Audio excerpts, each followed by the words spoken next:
باللہ من الشیطان الرجیم بسم اللہ الرحمن الرحیم۔ آج 29 جولائی 2022 ہم اپنے درس کا آغاز سورۃ البقرہ کی آیت نمبر 111 سے کریں گے۔ آخری سیشن میں ہم لوگوں نے سورۃ البقرہ کی آیت نمبر 110 میں وَأَقِیمُوا الصَّلَاةَ اور وَآتُوا الزَّکَاةَ اس کے بارے میں تفصیل سے بحث کی تھی کہ وَأَقِیمُوا الصَّلَاةَ کیا ہے۔ صلاۃ کا معنی میں پہلے بھی بیان کر چکا ہوں۔ یہاں ہم نے دیکھا تھا وَأَقِیمُوا الصَّلَاةَ کے صلاۃ کے قائم کرنے سے کیا مراد ہے، تو ہم نے یہ جان لیا تھا کہ وَأَقِیمُوا الصَّلَاةَ یہ ایک ریاستی لیول پر صلاۃ کے نظام کو قائم کرنا، نظام خداوندی کو رائج کرنا، قانون کو اس کے مطابق تیار کرنا اور ان کا نفاذ، یہ سب وَأَقِیمُوا الصَّلَاةَ میں شامل ہیں۔ اور وَأَقِیمُوا الصَّلَاةَ کا لازمی نتیجہ وَآتُوا الزَّکَاةَ ہے، کیونکہ اللہ تعالی نے قرآن میں جگہ جگہ وَأَقِیمُوا الصَّلَاةَ کے ساتھ وَآتُوا الزَّکَاةَ کو بیان کیا، اکثر مقامات پر۔ تو صلاۃ کو قائم کریں گے تو زکوٰۃ کا نظام خود بخود قائم ہوتا جائے گا، کیونکہ یہ وہ فلاحی کام ہیں جو ریاست کی جانب سے کمزور طبقے کے لیے جاری کیے جاتے ہیں، یعنی کہ جو مالدار طبقہ ہے، دولت مند طبقہ ہے، اس سے مال کو لے کر اور غریبوں کے درمیان تقسیم کرنا، ان کے جو لوگ کمزور ہو چکے ہیں، مساکین ہیں، جن کی زندگیوں میں سکون آ چکا ہے، فقراء ہیں، ان سب کی ریاستی لیول کے اوپر مدد کرنا، وَآتُوا الزَّکَاةَ۔ آگے اللہ نے بیان فرمایا تھا وَمَا تُقَدِّمُوا لِأَنفُسِكُم مِّن خَيْرٍ تَجِدُوهُ عِندَ اللَّهِ، اور جو کچھ بھی تم اپنے نفوس کے لیے آگے بڑھاتے ہو، اپنے نفوس کے لیے، یہاں اللہ تعالیٰ نے قرآن میں جگہ جگہ اس بات کو واضح کیا ہے کہ تم جو بھلائی کا کام کرتے ہو اس سے سب سے پہلا فائدہ تمہارے نفوس کو ہوتا ہے۔ یہ میں ایک دفعہ پہلے بھی بیان کر چکا ہوں کہ انسان کی ایک تو طبعی حیات ہے اور ایک نفس ہے، اس کی ذاتی حیات ہے۔ طبعی حیات یہ بالکل ویسے ہی ہے جیسے کہ حیوانات میں پائی جاتی ہے، کھاتا ہے، پیتا ہے، اولاد ہوتی ہے، ان کی تربیت کرتا ہے، پھر نسل آگے چلتی ہے، جس طرح دیگر حیوانات کے اندر یہ معاملہ رائج ہے۔ انسان کے اندر خصوصیت یہ ہے کہ اللہ تعالیٰ نے اس کو ذات سے نوازا ہے، جس کو اللہ نے فرمایا نا ثم سواہ ونفخ فیہ من روحی، پھر اللہ تعالیٰ نے اس کو آدم کو برابر کر دیا، پھر اس میں اپنی روح میں سے ایک روح پھونک دی، ونفخ فیہ من روحی، اپنی روح پھونک دی۔ تو انسان کی ذات کی نشو و نما کیسے ہوتی ہے کہ جب وہ لوگوں کی بھلائی کا کام کرتا ہے، یہ اپنے اندر جب صفات خداوندی کو پیدا کر دیتا ہے تو پھر اس کے اندر اس کی ذات کی نشو و نما ہونا شروع ہو جاتی ہے، اور جب جو چیز خود کھا رہا ہوتا ہے اس سے اس کا جسم پرورش پا رہا ہوتا ہے، جتنا وہ لوگوں کی مدد کر رہا ہوتا ہے، کیونکہ صفات خداوندی میں کیا کیا چیزیں شامل ہیں۔ صفات خداوندی کا اگر ہم جائزہ لیں گے، جس کو اللہ نے خود قرآن میں بیان کیا ہے، اس صفات خداوندی کے اندر یہی چیز اللہ نے بیان کی ہے کہ اللہ تعالی مخلوقات کے لیے قیوم ہے، حی ہے، خود بھی اپنی ذات کو قائم رکھے ہوئے ہے اور اس کی ذات سے دیگر تمام مخلوقات اپنے وجود کو قائم رکھے ہیں۔ یعنی قیوم کا مطلب صرف اپنی ذات کو قائم کرنے والا نہیں ہے، بلکہ وہ ذات ہے کہ ایک تو اس کو کسی کی محتاجگی نہیں ہے، جیسے کہ ہماری ذات تو ایسی ہوتی ہے کہ ہم اگر کچھ دیر کھانا نہیں کھائیں تو ہمیں شوگر لو ہونا شروع ہو جائے گا، ہم اپنی ذات کو قائم نہیں رکھ سکیں گے، گر جائیں گے، بے ہوش ہو جائیں گے، لوگ ہمارے پاس آئیں گے اور ہم پہ جو ہے وہ کوئی نہ کوئی ٹریٹمنٹ کرنا شروع کریں گے، کوئی چیز کھلانا شروع کریں گے جس کی ہمیں احتیاج ہوگی، جس کے ہم محتاج ہیں، تاکہ ہمارے جسم کو ہم قائم رکھ سکیں اور دوبارہ توازن کو برقرار رکھ سکیں۔ تو اللہ تعالیٰ ایسی تمام چیزوں سے پاک ہے، قیوم ہے، اپنی ذات کو بہترین انداز سے قائم رکھنے والا ہے، اور صرف اپنی ذات کو قائم رکھنے والا نہیں ہے بلکہ اس کی ذات سے لوگ جتنے دیگر مخلوقات ہیں وہ بھی اپنے وجود کو قائم رکھے ہوئے ہیں۔ کیونکہ ہم اگر اس کائنات کا نظام دیکھتے ہیں تو اس کائنات کے نظام کے اندر ہمیں تو ایک ہی الہ کا ایک قانون نظر آ رہا ہوتا ہے. اگر وہ اس تمام چیزوں کو چھوڑ دے اور ان کی حدود کو متعین نہ کرے تو یہ سارا کا سارا نظام درہم برہم ہو جائے گا. سب ایک دوسرے پر چڑھ دوڑیں گے, کوئی اپنے وجود کو قائم نہیں رکھ سکے گا. ابھی آپ دیکھیں نا, یہ موسموں میں بارشیں ہو رہی ہوتی ہیں, اس سے انسان کی وجود میں کس طرح اپنے آپ کو پرورش پا رہی ہوتی ہیں, دیگر مخلوقات اس سے فائدہ اٹھا رہی ہوتی ہیں. آج اگر پانی بند ہو جائے تو کیا حال ہوگا انسانیت کا؟ یہ سارا نظام اللہ تعالیٰ کا چلایا ہوا ہے. اتنے بڑے پیمانے کے اوپر بارش برسانا انسان کی ذات سے باہر ہے, اس کی سکت سے باہر ہے. تو یہ جو اللہ تعالیٰ نے ذات عطا فرمائی ہے انسان کو, تو اس کے ساتھ اللہ نے فرمایا صبغۃ اللہ, اللہ کا رنگ. ومن احسن من اللہ صبغا, اور اللہ کے رنگ سے بہتر کس کا رنگ ہوگا؟ آج ہمارے ہاں محاورتاً استعمال نہیں کیا تھا, اس کے رنگ میں ڈھل گیا. اسی کو اللہ تعالیٰ نے قرآن میں صبغۃ اللہ کے الفاظ سے بیان کیا ہے. اللہ کے رنگ میں رنگ جانا, اللہ کے رنگ میں ڈھل جانا. اور اللہ کے رنگ میں ڈھلنے سے کیا مراد ہے؟ وہ صفات خداوندی, رحمان, رحیم, جبار, قہار, یہ ساری کی ساری صفات خداوندی انسان اپنے اندر پیدا کر لے تو اس سے پھر انسانیت کو فائدہ ہوگا, اور اس انسانیت کے فائدے کے ساتھ اس کی ذات کی نشو و نما ہوتی رہے گی. تو وما تقدموا لانفسکم, جو کچھ بھی اپنے نفوس کے لیے تم آگے بڑھاتے ہو, من خیر, خیر سے, تجدوہ عند اللہ, تم اسے اللہ کے پاس پاؤ گے. اب یہاں پر جب ایسے مقامات قرآن نے بیان کیے ہیں جن میں ریاستی لیول کی بات ہوتی ہے, میں نے ایک دفعہ پہلے بھی ہاروت و ماروت کی جب آیات پہ بحث کر رہا تھا تو میں نے وہاں پر یہ بات رکھی تھی کہ ہم قرآن کی آیات کو اس کے سیاق و سباق کے حساب سے سمجھ سکتے ہیں. ایسا نہیں ہو سکتا کہ جس آیت کے اندر ریاستی لیول کی بات کی جائے ہم اس کے اندر گھریلو مسئلے سولو کرنے لگ جائیں, تو مطابقت ہی نہیں آئے گی مسائل کے اندر, تو الجھاؤ ہو جائے گا اور قرآن کی دیگر آیات سے ٹکراؤ ہونا شروع ہو جائے گا. یہ تو ٹکراؤ دیکھتے ہیں نا ہم لوگ کہ اللہ تعالیٰ ایک جگہ اصولیات بیان کر رہا ہے اور دوسری جگہ کسی واقعے کو بیان کر رہا ہے, تو وہاں سے ہم ٹکراؤ پیدا کر دیتے ہیں. ایسے بہت سارے واقعات قرآن کے ہمیں پیش کیے جاتے ہیں کہ اللہ تعالیٰ فرماتا ہے کہ الا لہ الخلق والامر, کہ تخلیق بھی اس کی ہے اور امر بھی اس کا ہے. اور دوسری جگہ ہمیں یہ پیش کیا جاتا ہے کہ عیسیٰ رسول اللہ کسی بھی مردے کو زندہ کر دیا کرتے تھے, یا مٹی سے پرندوں کو بنا کر ان کو زندہ کر دیا کرتے تھے, جیسے کہ اللہ تعالیٰ کی تخلیق ہوتی ہے. تو یہ تضاد آتا ہی اس وجہ سے ہے کیونکہ ہم پس منظر کو پس پشت ڈال دیتے ہیں, ہم اصولیات سے تضاد کر دیتے ہیں جو قرآن کی اصولیات ہیں, جس کو اللہ تعالیٰ نے حتمی طور پر محکم طریقے سے بیان فرما دیا ہے. تو یہ ریاستی لیول کے معاملات ہیں, جیسے کہ واقیم الصلاۃ وآتوا الزکاۃ میں نے بیان کیا کہ صلاۃ کا نظام قائم کرنا ہے ریاست کے اندر, جس نظام کو اللہ کے قانون کے مطابق بنا لیا جائے. تو اقیم الصلاۃ ہوگا, جسے میں نے آیت پیش کی تھی نا, الذین ان مکناہم فی الارض اقاموا الصلاۃ, یہ وہ لوگ ہیں کہ اگر ہم ان کو زمین میں تمکن نصیب کر دیں, تمکن عطا فرما دیں, حکومت عطا فرما دیں, تو لازمی نتیجہ کیا ہوگا؟ اقاموا الصلاۃ. شرط کا تو اصول ہی ہے نا, ان جو ہے یہ حرف شرط ہے. شرط کا اصول کیا ہوتا ہے؟ اگر ایسا کرو گے تو ایسا ہوگا. اگر ہم ان کو یہ کام ملک عطا کریں گے, طاقت عطا کریں گے, تو یہ اس کا نتیجہ یہ ہوگا. جو اللہ کے ماننے والے ہیں, اللہ کے عابد ہیں, وہ کیا کریں گے؟ اقاموا الصلاۃ, صلاۃ کو قائم کریں گے.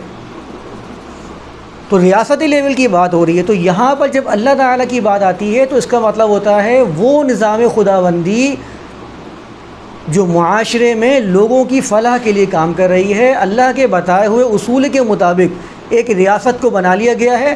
اس نظام کے اندر صلاۃ بھی قائم کی جا رہی ہے اور زکوٰۃ کا نظام بھی رائج ہوتا چلا جا رہا ہے. اس کے اندر امیر طبقہ جو ہے اس سے مال کو لیا جا رہا ہے, اور غریب طبقے کی, کمزور طبقے کی مدد کی جا رہی ہے, جس کو فلاحی کام کہتے ہیں ریاستی لیول کے اوپر. جیسے کہ لنگر خانے کھول دینا, کچھ کوئی کارڈ دے دینا ان کو جس کے ذریعے وہ اپنے صحت کارڈ دے دینا جس کے ذریعے وہ اپنے صحت کو علاج کروا رہے ہوں معاملات, کیونکہ آج کل صحت کا مسئلہ کتنا بڑا ہے. تو جب یہاں ایسی بات آتی ہے تو اس میں اللہ، اس کا مطلب نظام، جب وہاں اللہ کی بات آتی ہے تو اس کا مطلب ہوتا ہے وہ نظام جو اللہ کے قانون کے مطابق رائج ہوتا ہے، تو اللہ تعالیٰ اس کو پھر اپنی ذات سے منسوب کرتا ہے۔ اسی کئی مثالیں قرآن کے اندر موجود ہیں۔ ایک جگہ اللہ فرماتا ہے ایک جنگ ہوئی تھی مومنین اور مخالفین کے درمیان، اس میں اللہ فرماتا ہے فَلَمْ تَقْتُلُوهُمْ وَلَكِنَّ اللَّهَ قَتَلَهُمْ، تم نے انہیں قتل نہیں کیا، اللہ نے ان کو قتل کیا ہے۔ وَمَا رَمَيْتَ اِذْ رَمَيْتَ وَلَكِنَّ اللَّهَ رَمَى، رسول آپ نے تیر نہیں پھینکا تھا جب آپ نے تیر پھینکا تھا، بلکہ اللہ نے تیر پھینکا تھا۔ تو کیا اللہ تعالیٰ کھڑے ہو کے تیر نہیں پھینک رہا تھا، یا اللہ تعالیٰ اس طرح کام نہیں کر رہا تھا اس طرح کا انسان کام کرتے ہیں؟ نہیں، اللہ کے قانون کے مطابق آپ کام کر رہے تھے، اس کے قانون کو رائج کرنے کی کوششوں کے لیے اپنی جان اور مال کو لگا رہے تھے، محنتیں کر رہے تھے، اس کوشش کا اللہ نے یہ صلہ دیا کہ آپ کے کام کو اپنا کام قرار دیا، خود سے منسوب کر دیا۔ وَلَكِنَّ اللَّهَ قَتَلَهُمْ، اللہ قتل کر رہا تھا، آپ قتل نہیں کر رہے، تم قتل نہیں کر رہے تھے، آپ تیر نہیں پھینک رہے تھے، اللہ تیر پھینک رہا تھا۔ ایک جگہ فرماتا ہے کہ آپ ان سے بیعت کرتے ہیں تو آپ کے ہاتھ کے اوپر اللہ کا ہاتھ ہے، کیونکہ یہ آپ سے بیعت نہیں کر رہے ہیں، یہ قانون خداوندی کی بیعت کر رہے ہیں، اس سے وعدہ لے رہے ہیں کہ ہم اس کے نظام کے مطابق اپنی زندگی گزاریں گے اور معاشرے کو آگے چلائیں گے۔ یہ بہت بڑی جو ہے وہ باتیں ہیں جو اللہ تعالیٰ نے قرآن میں بیان کی ہیں، سمجھنے والے کے لیے فَاعْتَبِرُوا یا اُولِي الْأَبْصَارِ، عقل رکھنے والوں کے لیے یہ بہت بڑی باتیں ہیں۔ تو جب اللہ تعالیٰ ایسے مقام پہ ریاستی لیول کے اوپر جب قانون خداوندی کی بات کرتا ہے تو وہاں اللہ سے مراد ہوتا ہے اللہ کا نظام جو اللہ کے بتائے ہوئے اصولوں کے مطابق رائج ہو۔ تو وما تقدموا لانفسکم، جو کچھ بھی تم آگے بڑھاتے ہو اپنے نفوس کے لیے تو اس سے تمہارے نفوس کا فائدہ ہے۔ اگر تم معاشرے میں مال کو خرچ کرو گے، روک کے نہیں رکھو گے تو اس کا فائدہ تمہاری ذات کو پہنچنا ہے، کیونکہ جب آپ مال کو خرچ کریں گے، لوگوں میں پھیلائیں گے تو معاشرہ ترقی کرے گا، اور چونکہ معاشرہ گھر کا ایک بڑا حصہ ہوتا ہے، خاندان کی بڑی شکل معاشرہ ہوتی ہے، جب آپ کے معاشرے کے اندر معاشرے کو فائدہ ہوگا تو تمام لوگوں پر اس کا اثر آئے گا۔ اس کو آپ ایسا سمجھ لیجئے کہ اگر کہیں پہ کوئی طوفان آتا ہے یا پورا علاقہ نقصان سے دوچار ہوتا ہے تو وہاں پر پھر سب کو ہی نقصان پہنچ رہا ہوتا ہے، چاہے اس میں امیر ہو یا غریب ہو، سبھی اس کے اندر شامل ہو جاتے ہیں۔ اسی طرح جب فائدے حاصل ہو رہے ہوتے ہیں تو فائدے بھی سب کو پہنچتے ہیں، ہر کسی کی ذات کو، اس لیے فائدوں کے اندر بڑھ چڑھ کے آگے اپنے آپ کو پیش کرنا ہے۔ اسی کو اللہ نے فرمایا ما تقدموا لانفسکم من خیر، تم جو بھی آگے دو گے اس سے تمہیں فائدہ ہوگا، تمہاری نفوس کا فائدہ ہے۔ کتنے معاملات ایسے ہوتے ہیں، آپ اگر کسی معاشرے میں بہت اچھے مقام پر ہیں، آپ کا مقام ختم ہو جائے، کل کو آپ ہی محتاج بن جائیں، تو جس معاشرے میں آپ نے آگے بڑھ کر وہ نظام شروع کیا تھا اس نظام کے براہ راست آپ کو فائدہ پہنچ رہا ہوگا۔ ایسے کئی واقعات دیکھنے کو ملتے ہیں۔ تو وما تقدموا لانفسکم من خیر، جو کچھ بھی تم اپنے نفوس کے لیے آگے بھیجتے ہو خیر سے، تجدوہ عند اللہ، تم اسے اللہ کے پاس پاؤ گے۔ ایک جگہ فرمایا ہے سورۃ البقرہ میں ایک حصے کے اندر فرمایا تھا کہ اللہ تعالیٰ من ذا الذی یقرض اللہ قرضا حسنا فیضاعفہ لہ اضعافا کثیرا، کون ہے جو اللہ کو قرض دے گا؟ اب دیکھیں یہاں بھی اللہ کی بات آ رہی ہے، کون ہے؟ یہ وہ ساری آیتیں شاید سنی ہوں گی، من ذا الذی یقرض اللہ، کون ہے جو اللہ کو قرض دے؟ اللہ کو قرض کیسے دے سکتے ہیں ہم لوگ؟ تو وہاں بھی معاشرتی لیول کی بات ہے۔ اللہ کو قرض دینے سے مراد یہ ہے کہ اس ریاست کو جو خداوندی نظام خداوندی کے مطابق قائم ہے اس کو مال دینا۔ تو اللہ فرماتا ہے من ذا الذی یقرض اللہ قرضا حسنا فیضاعفہ لہ اضعافا کثیرا، تو اللہ اس کو دگنا چگنا کر کے تمہیں لٹائے گا۔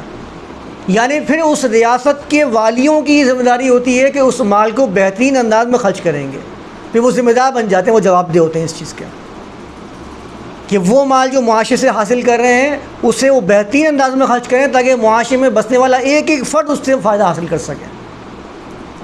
اس طریقے سے وہ مال لوٹ کے دگنا چگنا ہو کے انسانوں کے پاس آئے گا۔ ایسا معاشرہ جنتی معاشرہ کہلاتا ہے جس معاشرے کی تشکیل کے لیے اللہ تعالیٰ نے انبیاء کو مبعوث فرمایا تھا۔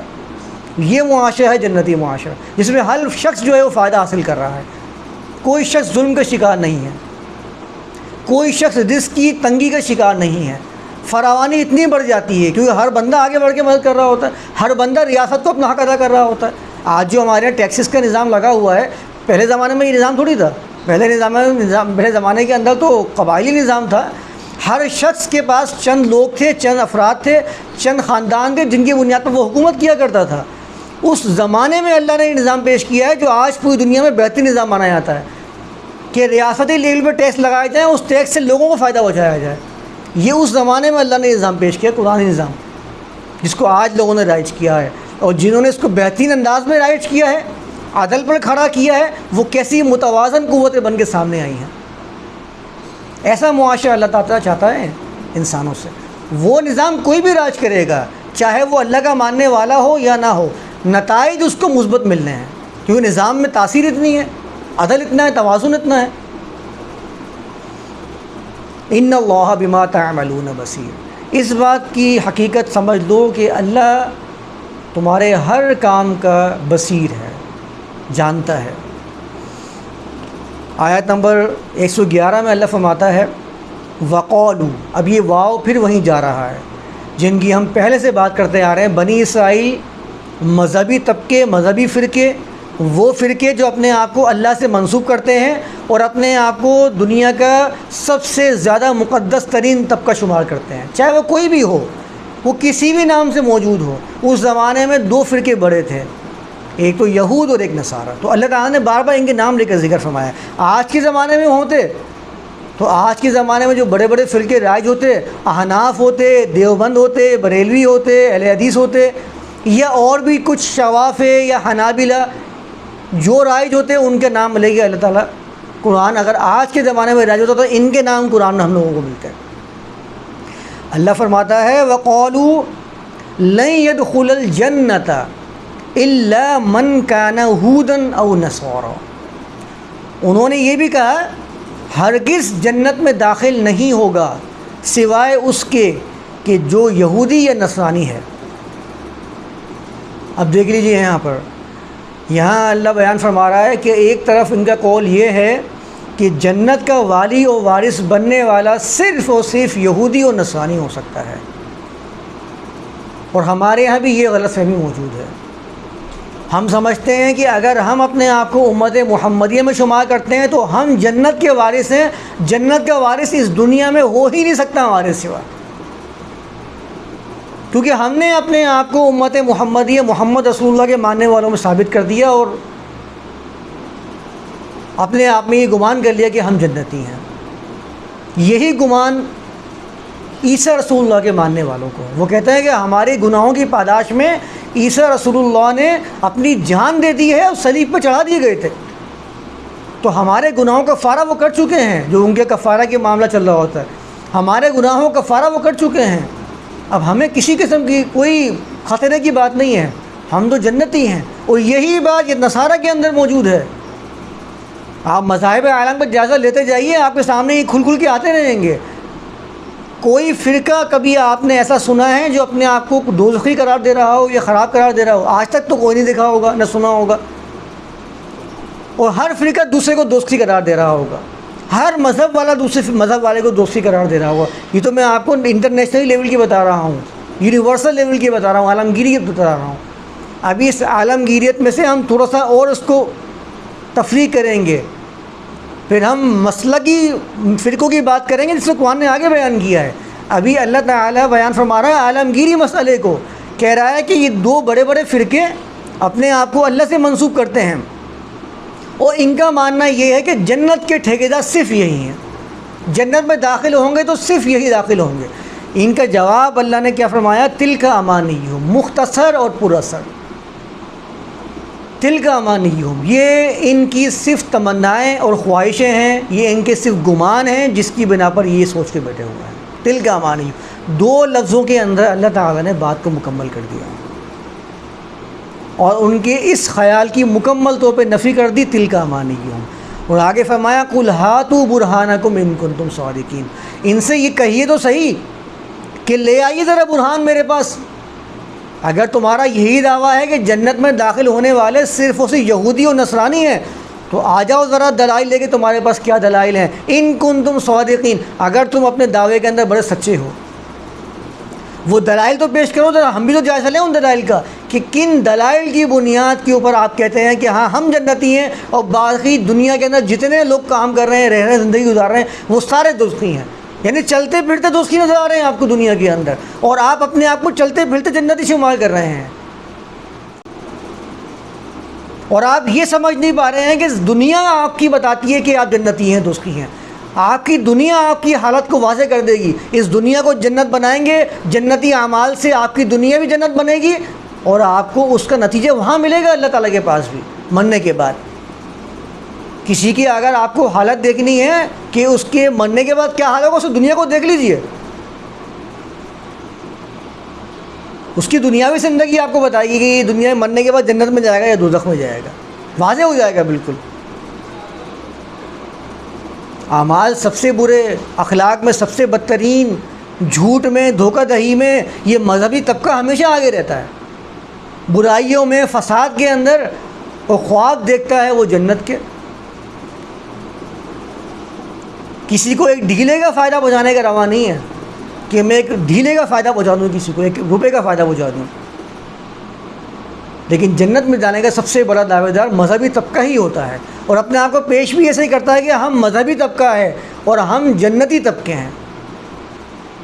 مذہبی طبقہ تو چھوڑ دیجیے اب، یعنی اگر ہم اس کو دوسرے انداز سے پیش کروں نا میں ان کو، تو آپ سمجھ لیجیے جنتی طبقہ، ہم جنتی طبقے کے لوگ ہیں، یہ جنت کے طبقے کے لوگ نہیں، اگر ہیں بھی تو دوسرے یا تیسرے یا چوتھے یا آخری طبقے کے ہوں گے۔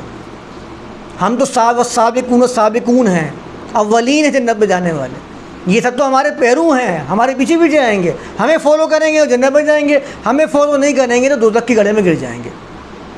یہ ہر مذہب کے اندر جو مذہب کے ٹھیکیدار ہوتے ہیں ان کا یہی ماننا، یہی سوچ ہے۔ آپ ایک ایک مذہب کا جائزہ اٹھاتے جائیے، دیکھتے جائیے، وہاں آپ کو یہی ملے گا۔ تلک امانیہم قل ہاتوا برہانکم ان کنتم صادقین، ان سے کہہ دو دلیل پیش کرو اگر تم سچے ہو۔ اور آگے اللہ تعالیٰ نے اصول بیان فرما دیا، بلا من اسلم، ہاں ہاں کیوں نہیں، جنت والے ہوں گے، سارے دوزخ والے تھوڑی ہوں گے، جنت والے بھی ہوں گے۔ کون ہوں گے؟ من اسلم وجہہ للہ، جنت والے وہ ہوں گے کہ جو اپنے منزل کو، اپنے مقصد کو اللہ تعالیٰ کے سامنے جھکا کے رکھیں گے، اپنے آپ کو سرنڈر کر دیں گے اللہ کے مقصد کے لیے، اللہ کی منزل کے لیے، وجہہ للہ۔